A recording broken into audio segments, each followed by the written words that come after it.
Hey, what's up, everyone? Mike here with the watch list video for Thursday, August 10th. SPY continuing to kind of roll over here. My apologies, I wasn't around today. I have been telling you guys, I was there just for pretty much the open in a little bit. Been telling you guys I'm going to be, have days like this between now and mid-September, and then I'll be full-time again, but I'm still trying to get full days. I'll certainly have a full day in tomorrow, and I believe Friday as well. So, but I was preoccupied today, and my apologies. I wasn't really there running anything. All right.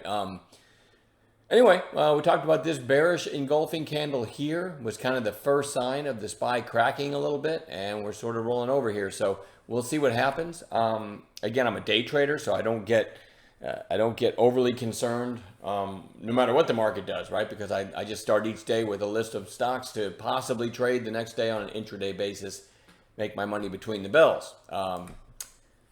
So I don't have any highlights from today because I wasn't around. So I'm just going to have to go right into the watch list for tomorrow. I'm putting VTGN back on bounce watch. It didn't trigger today as a bounce play. I already looked at the charts.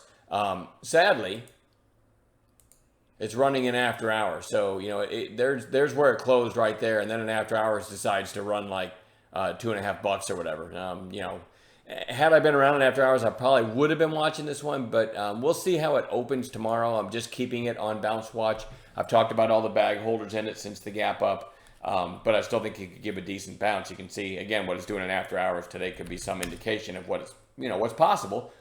Tilray, TLRY, big rip yesterday, quiet inside day today, looking for a possible third day play there.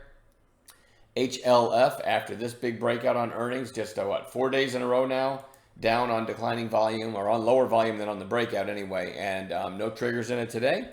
Whoops, I'll show you 5-minute candles.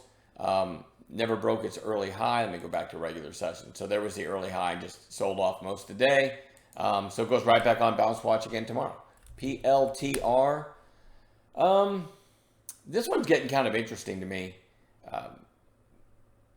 Where to top out here? So I'm still bad at manipulating these newer charts. 2024, and then it's been off a cliff since then.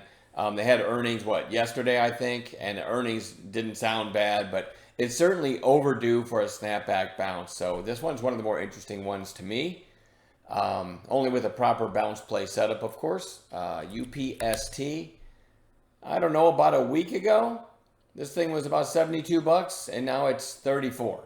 That is a haircut, right? Somewhere in there, the last day or two, they had earnings as well. Probably last night, if I had to guess, looking at the chart. I definitely want to keep that on watch for a possible bounce.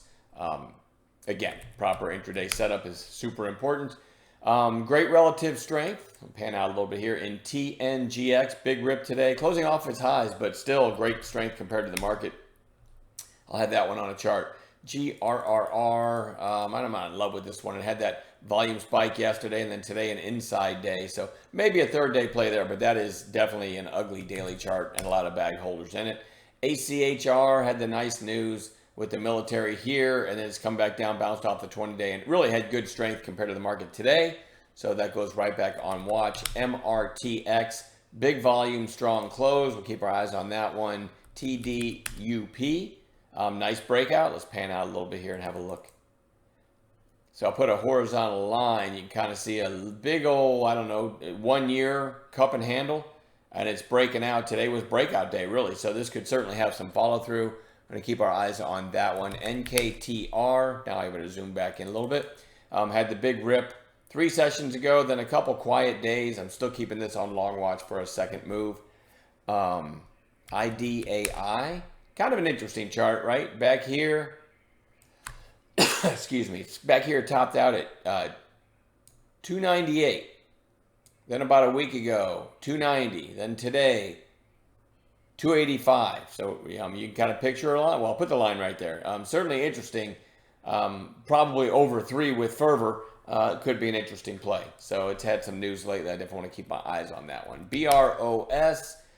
I believe this is like a California-based coffee type place, maybe like a Starbucks, but don't quote me on that. I'm pretty sure it's got something to do with coffee. Anyway, big pop today, closing off its highs, but still really good relative strength. So that one goes on a chart. LUNR, I kind of have to zoom in to get a better look because it had that big pop.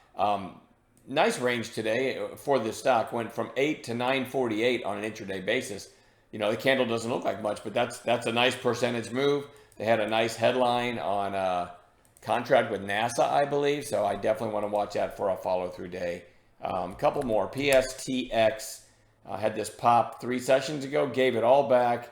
And up until today, it looked like it was just done. And right now, boom, right back up to recent highs. So this one's got potential. And then lastly, I'm going to put Disney on watch, which in after hours is trading at about $90 right now. So it is gapping up after earnings. Closed down here and then had earnings after the bell. Can show you what happened after the bell here. Go to 24 hours. Initially sold off and then had a decent rip and now is pulling back in. So definitely going to keep this one on Gap Watch tomorrow. We'll find other gappers as we always do in the pre-market. I'm done babbling. I'll see everybody in the chat room on Thursday morning. Have a good night.